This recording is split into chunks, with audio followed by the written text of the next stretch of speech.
വിശുദ്ധ മത്തായി എഴുതിയ സുവിശേഷം അധ്യായം 12 22 മുതൽ 37 വരെയുള്ള തിരുവചനങ്ങൾ.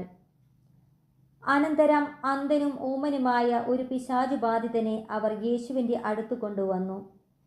യേശു അവനെ സുഖപ്പെടുത്തി. അവൻ സംസാരിക്കുകയും കാണുകയും ചെയ്തു. ജനക്കൂട്ടം മുഴുവൻ അത്ഭുതപ്പെട്ടു പറഞ്ഞു, ഇവനായിരിക്കുമോ ദാവീദിൻ്റെ പുത്രൻ? എന്നാൽ ഇത് കേട്ടപ്പോൾ ഫരിസയർ പറഞ്ഞു, ഇവൻ പിശാചുക്കളുടെ തലവനായ ബേൽസെബൂലിനെ കൊണ്ട് തന്നെയാണ് പിശാചുക്കളെ ബഹിഷ്കരിക്കുന്നത്.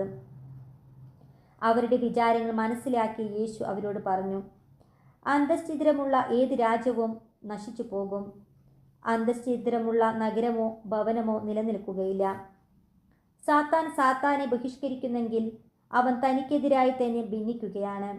ആ സ്ഥിതിക്ക് അവൻ്റെ രാജ്യം എങ്ങനെ നിലനിൽക്കും?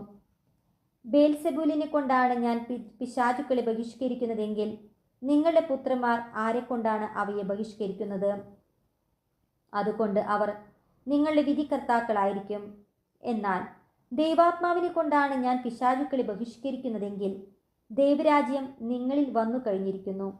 അഥവാ ശക്തനായ ഒരു മനുഷ്യൻ്റെ ഭവനത്തിൽ പ്രവേശിച്ച് വസ്തുക്കൾ കവർച്ച ചെയ്യാൻ ആദ്യം തന്നെ അവനെ ബന്ധിക്കാതെ സാധിക്കുമോ?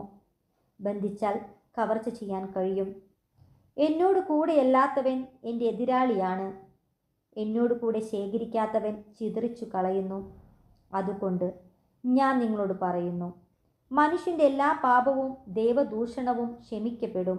എന്നാൽ ആത്മാവിനെതിരായ ദൂഷണം ക്ഷമിക്കപ്പെടുകയില്ല. മനുഷ്യപുത്രനെതിരായി ആരെങ്കിലും ഒരു വാക്കു പറഞ്ഞാൽ അത് ക്ഷമിക്കപ്പെടും. എന്നാൽ പരിശുദ്ധാത്മാവിനെതിരായി ആരെങ്കിലും സംസാരിച്ചാൽ ഈ യുഗത്തിലോ വരാനിരിക്കുന്ന യുഗത്തിലോ ക്ഷമിക്കപ്പെടുകയില്ല.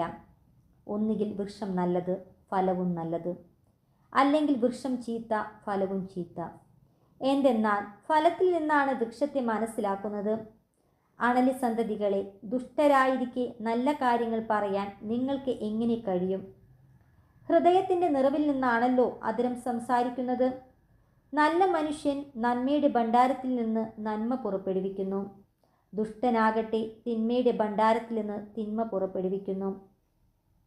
ഞാൻ നിങ്ങളോട് പറയുന്നു, മനുഷ്യർ പറയുന്ന ഓരോ വ്യർത്ഥ വാക്കിനും വിധി ദിവസത്തിൽ കണക്ക് കൊടുക്കേണ്ടി വരും. നിന്റെ വാക്കുകളാൽ നീ നീതീകരിക്കപ്പെടും, നിന്റെ വാക്കുകളാൽ നീ കുറ്റം വിധിക്കപ്പെടുകയും ചെയ്യും.